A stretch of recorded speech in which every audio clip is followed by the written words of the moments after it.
High dear students, welcome to SMS tech academy. Object oriented प्रोग्रामिंगच्या या लेक्चरमध्ये सर्वांचं स्वागत आहे. प्रिव्हियस क्लासमध्ये आपण काय पाहिलं होतं? प्रोग्रामिंग म्हणजे C++ चा प्रोग्राम कसा लिहायचा आहे ते आपण प्रिव्हियस क्लासमध्ये पाहिलं. फर्स्ट C++ प्रोग्राम आपण प्रिव्हियस क्लासमध्ये पाहिला होता आणि त्या प्रोग्रामवरून काही गोष्टी डिफरन्स आपल्याला माहित पडल्या होत्या की जसं C आणि C++ मध्ये एक मेजर डिफरन्स आपण पाहिला होता की C लँग्वेजचं फाईल एक्सटेन्शन काय असते .c आणि C++चं फाईल एक्सटेन्शन काय असते .cpp. हे मेजर डिफरन्स आहे है ना. त्याच्यानंतर C लँग्वेज मध्ये यूज केल्या जाते. लक्ष द्या, या दोघांचा डिफरन्स एक्झाम मध्ये येत असते. ओके, या दोन्ही याचा C लँग्वेज आणि C++ दोघांमध्ये काय मेजर डिफरन्स आहे तो एक्झाम मध्ये येत असते. तो डिफरन्स आपण पाहत होतो. सगळ्यात पहिला पाहिला आपण की .c लिहिले जाते आणि त्याच्यानंतर .cpp लिहिले जाते. ओके, तर हा मेजर डिफरन्स आहे. तर पहिला डिफरन्स पाहू आपण इथं. फर्स्ट पॉइंट पहा काय म्हणते डिफरन्सचा. क्वेश्चन काय आपला difference between C and C++. हा क्वेश्चन आला होता. ठीक आहे, हा क्वेश्चन एक्झाम मध्ये आला होता. कधी आला होता? विंटर 23 मध्ये है ना. Difference between C and C++. आता काय पहिला डिफरन्स पहा. या साईडने आपण लेफ्ट साईडला याचे दोन कॉलम करायचे. जेव्हा आपण एक्झाम मध्ये लिहू तेव्हा एक्झाम मध्ये लिहित असताना त्याचे किती कॉलम करणार? 2 कॉलम्स. ठीक आहे, एक साईडनं काय लिहिणार C लँग्वेज आणि सेकंड साईडला काय लिहिणार C++. मग आता C आणि C++ या दोघांमध्ये आपल्याला कॅटेगराइज करायचा आहे, डिफरन्शिएट करायचा. पहिला पॉइंट काय म्हणते बघा, C is a structured programming language. Structure बद्दल काहीतरी ऐकलं असेल ना तुम्ही. स्ट्रक्चर पाहिलं होतं की नाही? स्टुडंटचं स्ट्रक्चर, एम्प्लॉयचं स्ट्रक्चर, बुकचं स्ट्रक्चर. म्हणजे स्ट्रक्चर काय करते? Structure is the group of elements. म्हणजे different type and similar type दोघांचंही. ठीक आहे, जसं आपण स्ट्रक्ट लिहितो, लक्ष द्या, स्ट्रक्ट. ठीक आहे, आणि इथं काय लिहितो? स्टुडंट. मग स्ट्रक्ट स्टुडंट, मग त्याच्यानंतर काय लिहितो? इंट. काय लिहितो तो? Roll number. विसरलं का रे? त्याच्यानंतर क्यार, नेम है ना. त्याच्यानंतर फ्लोट. काय लिहितो तो? पर्सेंटेज. तर हे असं स्ट्रक्चर आपण बनवतो. तर हा काय म्हणते? C is a structured programming language. हे स्ट्रक्चर्ड प्रोग्रामिंग लँग्वेज आहे. स्ट्रक्चर्ड म्हणजे काय? Different types of data elements एकाच ह्याच्यामध्ये ग्रुप येते. हे स्ट्रक्चर्ड लँग्वेज आहे. ते ओनली स्ट्रक्चर्ड लँग्वेज आहे, ओनली स्ट्रक्चर्ड. म्हणून याचं इथं म्हटलेलं आहे C is a structured language. But जे C++ आहे ते काय म्हणते? C is both structured and object oriented programming. याच्यामध्ये प्रत्येक गोष्टीला ऑब्जेक्ट म्हटलं जाते. स्ट्रक्चर तर आहेच, असं जसं याच्यामध्ये होणार. म्हणजे याच्या गोष्टी, प्रत्येक गोष्टी याच्यामध्ये येणार. म्हणजे C लँग्वेज मध्ये आपण जे फंक्शन स्ट्रक्चर जे यूज केले ते सगळेच्या सगळे C++ मध्ये वापरणार. परंतु याच्यामध्ये अजून एक नवीन गोष्ट पाहायला भेटली, ते म्हणजे काय होते? ऑब्जेक्ट. आणि ऑब्जेक्टची डेफिनेशन काय सांगितली होती सांगा बरं?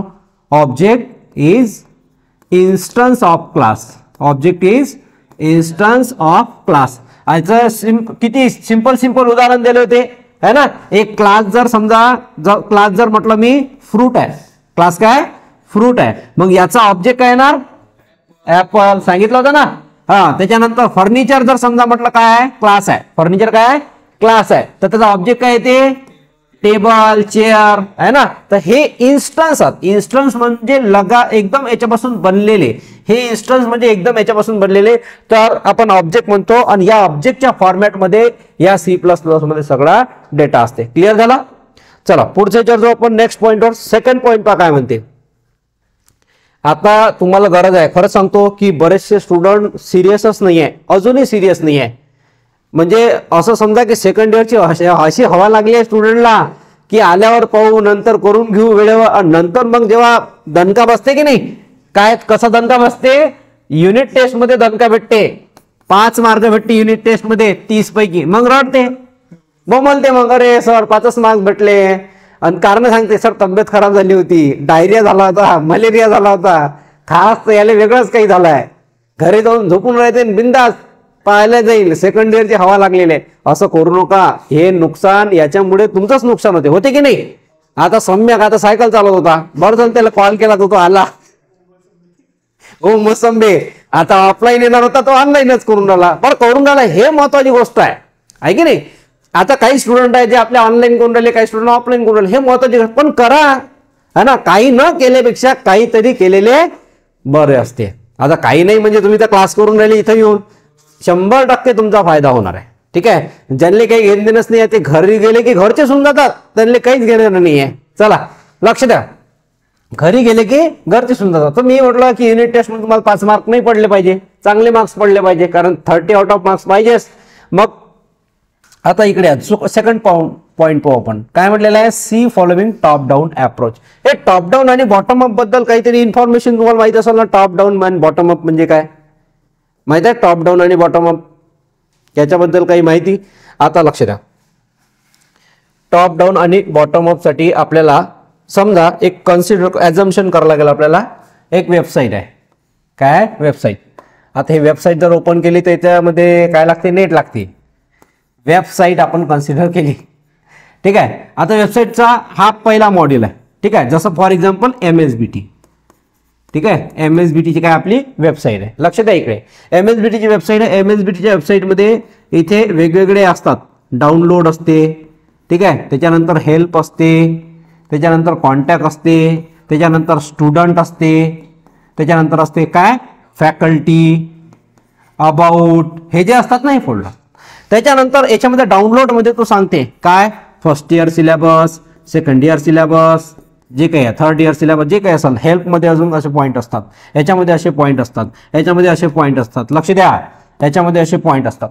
मग याच्यातला सगळ्यातला स्मॉलेस्ट पॉईंट जो असते ना, हा इथचा, समजा इथे इमेज असून एकाची कोणाची तरी, मग हा जो आहे ना याला आपण बॉटम म्हणतो. याला काय म्हणतो, बॉटम. आणि याचा टॉप म्हणजे हा एकदम टॉप मोस्ट साईट, हा झाला टॉप. मग जेव्हा विचार केला जाते प्रोग्रामिंगचा, तेव्हा प्रोग्रामिंगचा विचार करत असताना सी प्रोग्रामिंग मध्ये कोणता अप्रोच होते, तो आहे टॉप डाऊन. टॉप डाऊन म्हणजे सगळ्यात पहिली MSBT हा टॉप मोस्ट मध्ये आहे. सगळ्यात वरती कोण आहे, MSBT. तर याचा पहिले विचार केला जाते. मग त्याच्यानंतर याचा विचार करायला लागते की हे कसं डिझाईन होईल, हे कसं करणार आपण प्रोग्रामिंग मध्ये, आणि त्याच्यानंतर मग याचा डिझाईन केला जाईल. म्हणजे सी प्रोग्रामिंग मध्ये वरतून खाली येते. वरतून खाली म्हणजे टॉप टू बॉटम. समजलं? तर हा आहे follow the top down approach. पण C++ असा म्हणत नाही. C++ मध्ये म्हणते की जिथपर्यंत स्मॉलेस्ट मॉड्यूल जो आहे तो डिटेलिंग त्याची करत नाही तिथपर्यंत मी वरती जाते. म्हणजे हा उलटा काम करते, याच्या अपोजिट मध्ये उलटा काम करते असा आहे. सगळ्यात पहिले काय करतो, इमेज प्रोसेसिंग जे काही असेल ते, मग हा मॉडेल बनवते, मग हा बनवते, हा बनवते. जसं आता दोघं जण मी विद्यार्थी पकडले आणि त्यांना म्हटलं की हा प्रॉब्लेम सॉल्व्ह कर, तर प्रत्येकाची वेगळी टेक्निक राहील है ना. हा वेगळा करत, तो वेगळा करत. मग तसंच 2 प्रकारचे अप्रोचेस आहे, एक टॉप डाऊन आहे आणि काय बॉटम अप अप्रोच आहे. ठीक आहे, तर टॉप डाऊन अप्रोच मध्ये कोण करते, लक्ष द्या इकडे. टॉप डाऊन अप्रोच मध्ये कोण करते, सी लँग्वेज, आणि बॉटम अप अप्रोच मध्ये कोण करते, C++. क्लिअर झाला इथपर्यंत? चला पुढचा पॉइंट आहे, it doesn't support virtual function. आता व्हर्च्युअल एक फंक्शन आहे आणि व्हर्च्युअल कीवर्ड पण आहे. हा व्हर्च्युअल कीवर्ड काय करते की कॉपी करू देत नाही. कॉपी म्हणजे काय, जर समजा एक फंक्शन जर बनवला असेल त्या नावाचा, तर त्याचा दुसरा फंक्शन बनू शकत नाही, त्याला आपण व्हर्च्युअल म्हणतो. ठीक आहे, एका नावाचे वेगवेगळे दुसरे फंक्शन बनवू देत नाही, म्हणून त्याला आपण काय म्हणतो, व्हर्च्युअल फंक्शन. याचा आपण पुढं यूज पाहू व्हर्च्युअल फंक्शनचा. चला इकडे आता याच्यामध्ये व्हर्च्युअल फंक्शन जे आहे ते सपोर्ट करत नाही, पण इथं नवीन एक कीवर्ड आलाय ज्याचं नाव काय आहे, व्हर्च्युअल. याचा मिनिंग आपण पुढे पाहू. पण एक कीवर्ड जो आहे, मी तुम्हाला म्हटलं ना की सी लँग्वेज मध्ये 32 कीवर्ड्स होते आणि C++ मध्ये किती कीवर्ड झाले आता, 48. मग जे 16 कीवर्ड आहे त्या 16 कीवर्ड पैकी एक कीवर्ड आहे ज्या कीवर्डचं नाव काय, व्हर्च्युअल. 97. आता बघा हे 97 त्याच्यामध्ये नवीन अजून अपग्रेड झालेले आहे. 48 म्हणजे कन्फर्म नाही आहे, त्याच्यामध्ये अजून अपग्रेड झालेले आहे. समजलं का? असे प्रत्येक लँग्वेज. आता आपण सी लँग्वेजची जर गोष्ट केली तर 32 मध्ये अजून 4 ऍड आहेत, 35 आहे, 3 ऍड आहे, 35. तर असे हे अपग्रेड झालेले असतात. ठीक आहे, तर त्याच्या वरती आहे आणि कमी आहे, कन्फर्म शुअर नाही आपण. चला next, C doesn't support object oriented feature. आता बघा याच्यामध्ये प्रत्येक गोष्ट ऑब्जेक्टच्या फॉर्मॅटमध्ये राहील. कशामध्ये, C++ मध्ये. पण याच्यामध्ये ऑब्जेक्ट सपोर्ट करणार नाही. जसं म्हणतो ना आपण 4G 5G. मग आता जेव्हा 4G असेल, जेव्हा 5G मोबाईल असेल तर तो 4G सपोर्ट करते. 5G जर मोबाईल असेल तर 4G सपोर्ट करते का नाही. पण 5G जर समजा 4G असेल तर 5G सपोर्ट करत नाही. 4G हा 5G सपोर्ट करत नाही. आता माझा मोबाईल पहिले घेतला होता मी, तो कोणता तरी होता काय माहित नाही, MIचा होता का कोणता, तो 4Gच होता, अँड्रॉइडच होता. पण 4G होता, मग स्पीड भेटत नव्हती. तर मग गेलो आणि हा मोटोरोलाचा एज 50 जो आहे तो घेऊन आलो. 28,000 त्याच्यात गमून आलो. मग तो एवढा काही क्वालिटी देत नाही, तो हिट होते, त्याची चार्जिंग कमी असते, काहीच कामाचा नाही आहे. मोबाईल कोणतेही घ्या. तर सपोर्टिंगची गोष्ट करून राहिलो की हा ऑब्जेक्ट ओरिएंटेड प्रोग्रामिंगला सपोर्ट करते, पण हा करत नाही, कारण हा अपडेट व्हर्जन आहे. अपडेट व्हर्जन हा दोघांनाही सपोर्ट करते, जो अपडेट नसते तो सपोर्ट करत नसते. नेक्स्ट पॉईंट पहा, इम्पॉर्टंट आहे हा. त्याच्यानंतर पुढचा पॉईंट पहा, operator overloading is not possible. हे ऑपरेटर ओव्हरलोडिंग काय आहे बघा, इथं ऑपरेटर ओव्हरलोडिंग पॉसिबल आहे. हे ऑपरेटिंग ओव्हरलोडिंग हा एक कॉन्सेप्ट आहे कोणाचा, ऑब्जेक्ट ओरिएंटेड प्रोग्रामिंगचा. हा काय म्हणते, सेम नेम डिफरंट पॅरामीटर. हा वर्ड लक्षात ठेवा, ओव्हरलोडिंगचा वर्ड तुम्हाला लक्षात ठेवायचा आहे, ओव्हरलोडिंग. ठीक आहे, सेम नेम आणि डिफरंट पॅरामीटर. सेम नेम पण डिफरंट पॅरामीटर, याचा अर्थ काय होते पहा लक्षात आहे. सेम नेम पण डिफरंट पॅरामीटर, समजा आता तुम्ही म्हटलं ऍडिशन, या ऍडिशन मध्ये जर समजा दोन पॅरामीटर घेतले, इंट ए आणि इंट बी. ठीक आहे, इंट ए आणि इंट बी हा एक फंक्शन झाला. ठीक आहे, हा एक फंक्शन झाला. सेम नावाचं फंक्शन बनवू शकतो मी, ऍड. लक्षात आहे इकडे, ऍड फ्लोट ए आणि फ्लोट, इथं एच्या ठिकाणी आपण सी घेऊन घेऊ.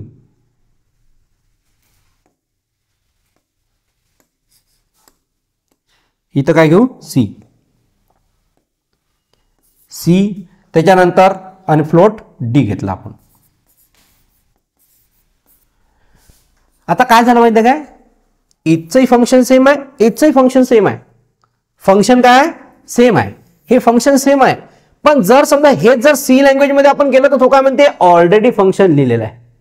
कोणाला प्रॉब्लेम आहे, आवाज क्लिअर नाही आहे. बरं ठीक आहे, येणार तो रेंजचा प्रॉब्लेम आहे. ओके, हा जो ऍड आहे, इथं आपण म्हटलेलं ऍड आणि इथे ऍड म्हटलं, दोघांकडेही जो फंक्शन आहे तो फंक्शन सेम आहे, पण पॅरामीटर जे आहे ते डिफरंट आहे. त्याच्यामुळे हे जे टेक्निक राहणार याला आपण काय म्हटलेलं आहे, ओव्हरलोडिंग. पॅरामीटर डिफरंट पहा, इथे इंट आहे, इथं काय फ्लोट आहे, तर इथं पॅरामीटर वेगळं आहे, इथं पॅरामीटर वेगळं आहे की नाही. आणि फंक्शन नेम पहा सेम आहे.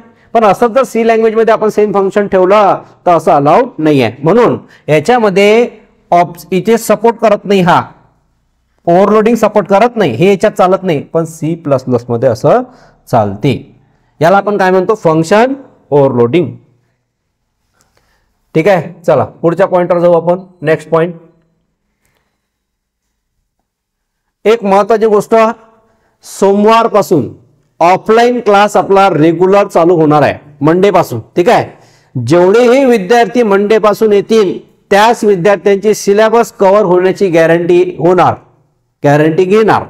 बाकी जर तुम्ही लेट असाल तर तुमचा त्या तिथपर्यंत जो सिलेबस आहे तो कव्हर होणार की नाही ते गॅरंटी नाही. म्हणून जेवढ्या लवकर होत असेल तेवढ्या लवकर ऑफलाईन क्लास अटेंड करा. बाकीचे स्टुडंट इथं बसलेले आहे, स्टुडंट मुलं आहे मुली आहे साईडनं, सगळे इथं आलेले आहे. पण तुम्ही का नाही, तुम्ही या क्लास अटेंड करा. जर तुम्ही आता सोमवारपासून जर क्लास अटेंड केला नाही तर मी तुमच्या घरी डायरेक्टली काय करणार, कॉल करणार, विचारणार की तुम्ही क्लासला येत का नाही. बरं, त्याच्यानंतर आता आपण पाहणार आहोत, data security is very less in a C. आता जसं की आपण पाहून राहिलो, लक्षात द्या इकडे, कीवर्ड ज्यात मोबाईल ठेव, कीवर्ड ज्यात ते नवीन एक्स्ट्रा याच्यात ऍड झाले. ठीक आहे, कीवर्ड्स नवीन एक्स्ट्रा ऍड झाले, ते एक स्पेशल कीवर्ड आहे. याच्यामधला कीवर्ड माहिती आहे का कोणता आहे, तो प्रायव्हेट. कोणता कीवर्ड आहे, आणि तुम्हाला माहिती आहे प्रायव्हेटचा अर्थच काय होते. प्रायव्हेटचा अर्थ आपण तो डेटा कोणालाही दाखवू शकत नाही, त्याला आपण काय म्हणतो, प्रायव्हेट. ठीक आहे, हाईड करून ठेवतो, हिडन असते. आणि हा कीवर्ड याच्यात यूज केला गेला म्हणून याच्यामध्ये काय वाढली, सिक्युरिटी. काय वाढली, सिक्युरिटी याच्यामध्ये वाढली. पण सी लँग्वेज मध्ये तो कीवर्डच नव्हता, म्हणून सी लँग्वेजचा कोणी यूज करत होतो, है ना, कोणी हॅक करत होतो सी लँग्वेजला. पण आता C++ला, UP लँग्वेजला, जावाला हॅक करू शकत नाही. करणारे तर कशी करू शकतात हॅक, है ना. चला पुढचा, एक सिक्युरिटी व्हेरी लेस आपण इथं पाहिला. इकडे सिक्युरिटी जे आहे ते चांगली आहे, हाय सिक्युरिटी आहे. बरं, नेक्स्ट पॉइंट पहा, मिडल लेवल लँग्वेज. लक्ष द्या, हे एक मिडल लेवल लँग्वेज आहे आणि एक हाय लेवल लँग्वेज आहे. ह्याची लेवल असतात. ठीक आहे, एक असते 0 लेवल, मिडल लेवल आणि हाय लेवल. अशा लेवलच्या लँग्वेज आहेत. ही मिडल लेवल लँग्वेज आहे आणि हे कोणते आहे, हाय लेवल लँग्वेज आहे. जे सी प्रोग्राम असतात ते डिवाइड होतात मॉड्यूलमध्ये. सी प्रोग्राम कशामध्ये डिवाइड होतात, मॉड्यूलमध्ये. ते हे मॉड्यूल डिवाइड करते, परंतु हा मॉड्यूलमध्ये डिवाइड होत नाही, हे क्लासेस आणि फंक्शन मध्ये डिवाइड होतात. हे लक्षात ठेवा.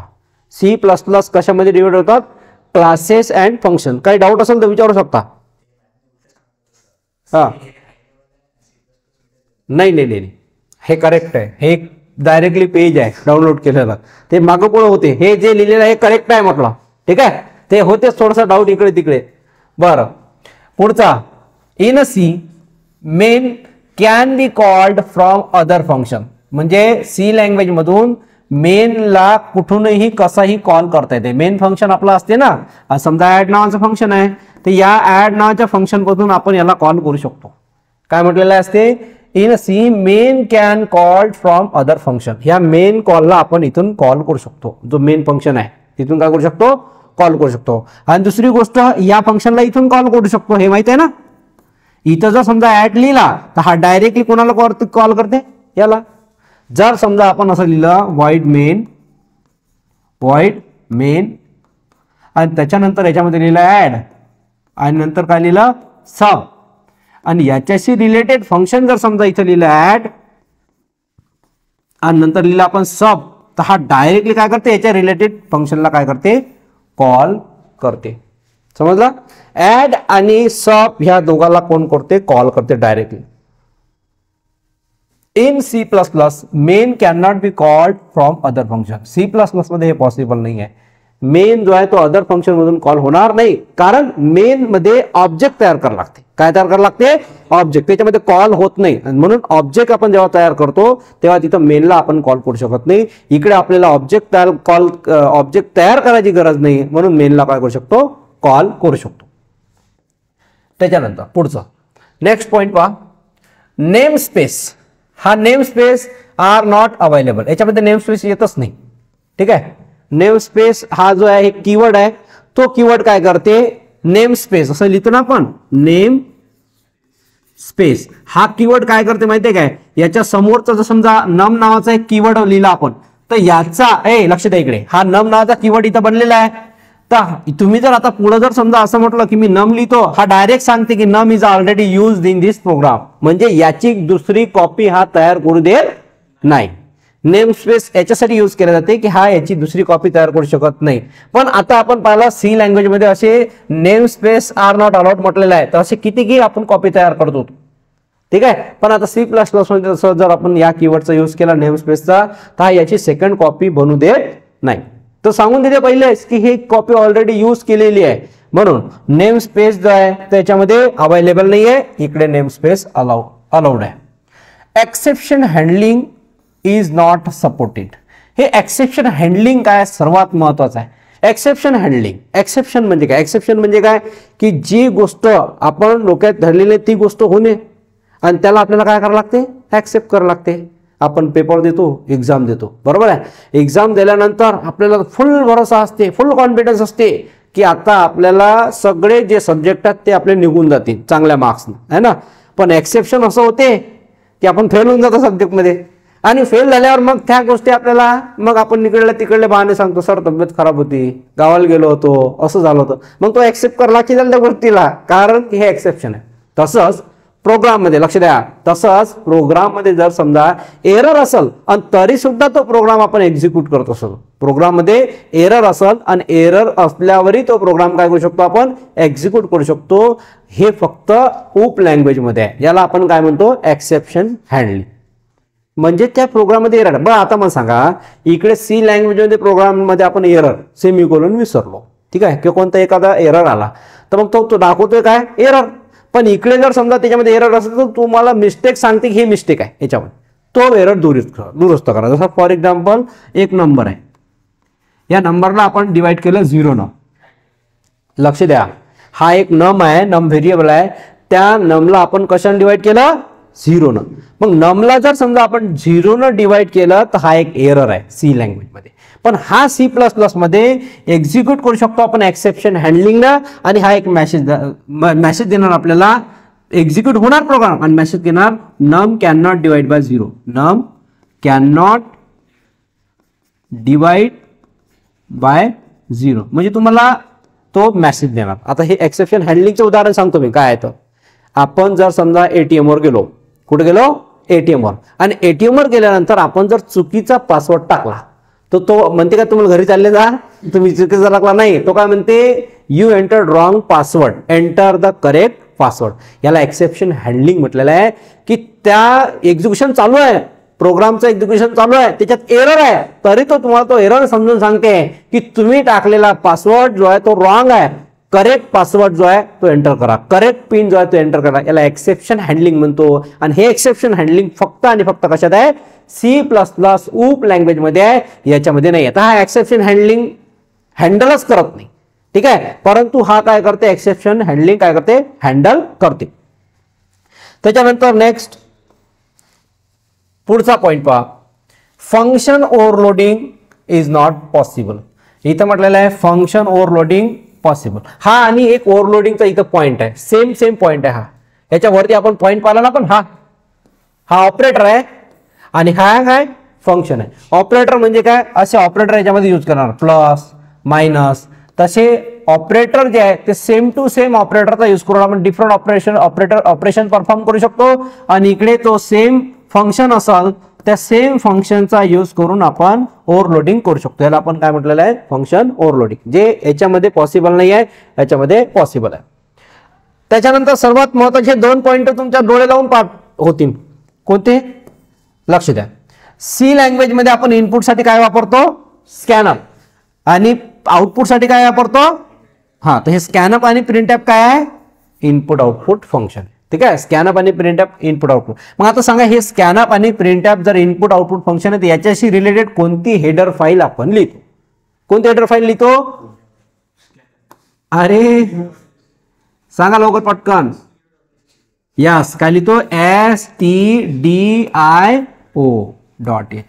ही फाईल लिहितो. ठीक आहे, हॅश इनपुट stdio.h. मग आता याच्या ठिकाणी जो स्कॅनअप होता, स्कॅनअपच्या ठिकाणी काय आला, सी इन. प्रिंटअप आहे, प्रिंटअपच्या ठिकाणी काय आला, सी आउट. आता जसा स्कॅनअपच्या ठिकाणी आपण सी इन लिहिला, प्रिंटअपच्या ठिकाणी आपण सी आउट लिहिला, हे इनपुट आउटपुट आपण सी प्लस प्लस मध्ये यूज करणार आहोत. समजलं. मग आता जसं हे स्कॅनअप आणि प्रिंटअप हे यूज केले तर आपल्याला वरती काय लिहायला लागते, stdio.h. याचा फुल फॉर्म काय होते, standard input output header file. तसाच आपल्याला याच्याशी रिलेटेड फाईल लिहायला लागते. त्या फाईलचं नाव काय मग, यस, iostream.h. ठीक आहे, iostreamचा फुल फॉर्म काय होते, input output stream header file. स्ट्रीमिंगचा अर्थ तुम्हाला माहिती होते की जेव्हा आपण सी आउट आणि इन्सर्शन ऑपरेटर लिहितो आणि याच्या उजव्या बाजूचं जे काही व्हेरिएबल असेल त्याचा डेटा या ऑब्जेक्टला पाठवते. हा सी आउट काय माहितीये का, एक ऑब्जेक्ट आहे. ठीक आहे, या ऑब्जेक्टला डायरेक्टली हा स्ट्रीम करते, इन्सर्ट करते. याला आपण इन्सर्शन ऑपरेटर म्हटलेलं आहे. नेक्स्ट पुढचा पहिला आहे फाईल एक्सटेन्शन. आता सगळ्यात महत्वाची गोष्ट काय, फाईल एक्सटेन्शन. इथं याचं जे फाईल एक्सटेन्शन आहे ते काय, .c, आणि इथं याचं फाईल एक्सटेन्शन काय, .cpp. ठीक आहे, तर इथं हा डिफरन्स तुमचा संपला. तरी आपण एक वेळा रिवाइज करू डिफरन्स. ठीक आहे, डिफरन्स एक वेळा रिवाइज करू. सेम टू सेम डिफरन्स जो आहे तो एक्झाम मध्ये विचारलेला आहे. हा, डिफरन्स बिटवीन सी आणि सी प्लस प्लस. पहिला पॉईंट बोलत चला. आता पहिला पॉईंट मध्ये काय म्हटलेलं आहे, C is the structural programming language, आणि हे जे आहे structure plus object oriented. C language मध्ये टॉप डाऊन अप्रोच फॉलो होते, इकडे बॉटम अप अप्रोच फॉलो होते. त्याच्यानंतर थर्ड पॉइंट काय म्हटलेलं आहे, इट डझंट सपोर्ट, नाही, C support virtual function. Doesn't support, म्हणजे याच्यामध्ये व्हर्च्युअल फंक्शन यूज होत नाही, पण याच्यामध्ये व्हर्च्युअल फंक्शन यूज होते. नेक्स्ट ऑब्जेक्ट ओरिएंटेड फीचर्स आहे, म्हणजे याच्यामध्ये नाही आहे, डझंट म्हणजे नाही, आणि याच्यामध्ये ऑब्जेक्ट ओरिएंटेड फीचर आहेत. ऑब्जेक्ट ओरिएंटेड फीचर कोणते आहेत, कोणते कोणते ऑब्जेक्ट, इनहेरिटन्स आहे, पॉलिमॉर्फिझम आहे, इनकॅप्सुलेशन आहे. ठीक आहे, याचं मिनिंग पुढे येणार तुम्हाला. ठीक आहे. तर हे ऑब्जेक्ट ओरिएंटेड काय फीचर्स आहेत, याच्यामध्ये नाहीये. Operator overloading is not supported, म्हणजे एक सेम टू सेम ऑपरेटर जर आपण यूज केले तर याच्यामध्ये सपोर्ट नाही आहे, पण याच्यामध्ये सपोर्ट करते. याच्यामध्ये सिक्युरिटी आहे, एकदम लेस सिक्युरिटी आहे, इकडे मोर सिक्युरिटी आहे. त्याच्यानंतर मिडल लेवल लँग्वेज आहे, ही कोणती आहे हाय लेवल लँग्वेज आहे. इकडे हे डिवाइड करते मॉड्यूल मध्ये, तर हा डिवाइड कशामध्ये करते क्लासेस अँड फंक्शन मध्ये. इकडे in C main function is called from other function. ठीक आहे, अदर फंक्शन मधून मेन फंक्शन काय केलं जाते कॉल केलं जाते. In C++ main can not be called, याच्यामध्ये कॉल केलं जात नाही कारण ऑब्जेक्ट तयार करावं लागतं. काय तयार करावं लागते ऑब्जेक्ट. त्याच्यानंतर पुढचा name space are not available, याच्यामध्ये नेम स्पेस अवेलेबल नाही आहे. वेळ किती झाला हा. त्याच्यानंतर याच्यामध्ये नेम स्पेस जे आहे ते अवेलेबल आहे. इकडे handling is not supported, handling is not supported. कोणतं एक्सेप्शन हँडलिंग याच्यामध्ये सपोर्ट होत नाही, याच्यामध्ये एक्सेप्शन हँडलिंग सपोर्ट होते. याच्यामध्ये आपण पाहतो function overloading is not possible, याच्यामध्ये फंक्शन ओव्हरलोडिंग पॉसिबल आहे. याच्यामध्ये प्रिंटअप स्कॅनअप प्रिंटअप वापरले जाते, या साईडला सी आउट सी इन वापरले जाते. इकडे डॉट सी एक्सटेन्शन आहे, तर या साईडला काय आहे .cpp एक्सटेन्शन. ठीक आहे, तर हा तुमचा शेवटचा डेमो लेक्चर होता. याच्यानंतर जर तुम्हाला हा क्लास याच्या पुढे जर कंटिन्यू करायचा असेल, इथपर्यंत जे आपले लेक्चर जे आहे ते डेमो फ्री डेमो क्लास होते. ज्याला क्लास कंटिन्यू करायचा असेल, ज्याला क्लास कंटिन्यू करायचा असेल ते खाली डिस्क्रिप्शन बॉक्स मध्ये आपला नंबर दिलेला आहे, तिथून कॉन्टॅक्ट करून आपला क्लास तुम्ही कंटिन्यू करू शकता. क्लासची फी आणि सगळं जी माहिती आहे ती तुम्हाला डिस्क्रिप्शन बॉक्स मध्ये मिळून जाईल. थँक्यू.